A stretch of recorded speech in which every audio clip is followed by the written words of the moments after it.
Sebelum teman-teman lanjut nonton videonya, alangkah baiknya yang belum subscribe, di subscribe dulu, karena subscribe itu gratis dan membuat Kang Idan semangat bikin video selanjutnya. Jangan lupa subscribe dulu.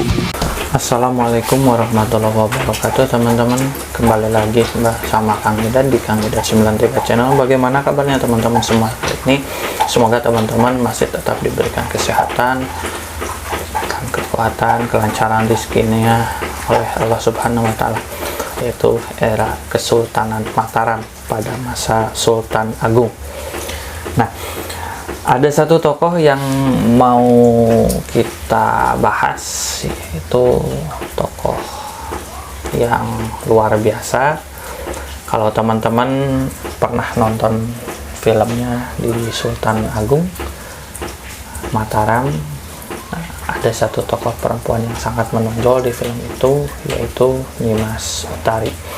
Beliau adalah putra dari Ki Bagus Wanabaya.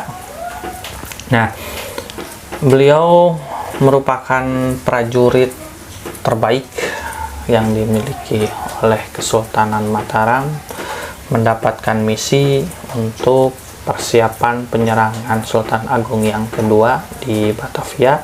Persiapannya untuk melemahkan Batavia, melemahkan VOC, untuk membunuh Gubernur Jenderal C.P. Chon. Nah, sebelumnya juga nanti disclaimer dulu ya teman-teman. Disclaimernya, di video ini akan ada sedikit bahasan agak menyeramkan, jadi dimohon teman-teman untuk memakluminya. Jadi misinya itu dipersiapkan untuk membunuh Gubernur Jenderal VOC di Batavia dengan cara berkamuflase, masuk sebagai saudagar, menyamar sebagai saudagar. Sebelumnya oleh ayahandanya Ki Bagus Wanabaya dipertemukan dengan juga Telik Sandi dari Kesultanan Pasai di Aceh ya, di Samudra Pasai. Nah, dipertemukan, berkonsolidasi sehingga ditetapkan satu misi. Sebagai eksekutornya itu Nyimas Utari, menyamar sebagai saudagar kongsi dagang VOC, mitra dagang. Pada akhirnya dipercaya sebagai mitra dagang. Beliau masuk ke benteng Batavia karena kurangnya pengawasan. Pada waktu itu Gubernur Jenderal VOC sendiri sedang masa dirundung pilu, istri dan putranya tinggal, sehingga karena kedukaan itu dia kurang waspada. Nah, misinya itu dengan meracuni, dengan memberikan racun arsenik ke makanan yang akan dihidangkan di depan Gubernur VOC, Gubernur Jenderal VOC. Singkat ceritanya, misi itu berhasil. C.P. Chon mati karena memakan makanan yang telah dimasuki racun. Kemudian untuk bukti keabsahan misinya itu berhasil, Nyimas Utari memutus bagian tubuh, terutama kepala. Jadi dibawa keluar benteng Batavia. Waktu itu dibawa ke hadapan ayahandanya sendiri, Ki Bagus Wanabaya. Pada akhirnya juga dengan adipati, salah satu adipati di sana, dibawa ke hadapan Sultan Agung. Nah, Sultan Agung memerintahkan kepala dari Gubernur Jenderal Hindia Belanda itu untuk diawetkan dan dipajang sebagai bukti perlawanan Nusantara, terutama waktu itu Kesultanan Mataram, untuk mengusir VOC dari Nusantara. Nah, pada akhirnya karena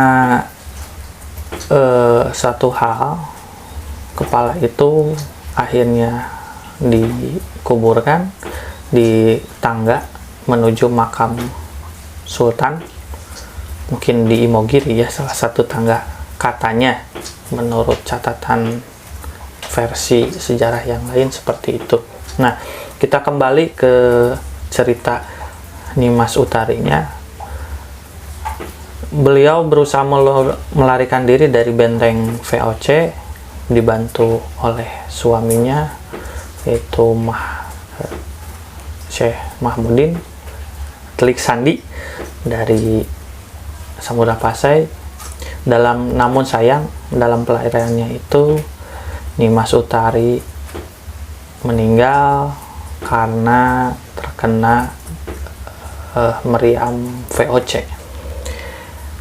Kemudian beliau dimakamkan di salah satu desa di dekat Jabodetabek wilayahnya sekarang, yang dikenal sebagai Keramat Mahmud. Kalau tidak salah Keramat Mahmud ya, cirinya itu ada pohon beringin besar, dan tepat di bawah pohon beringin itu adalah makam dari Nimas Utari.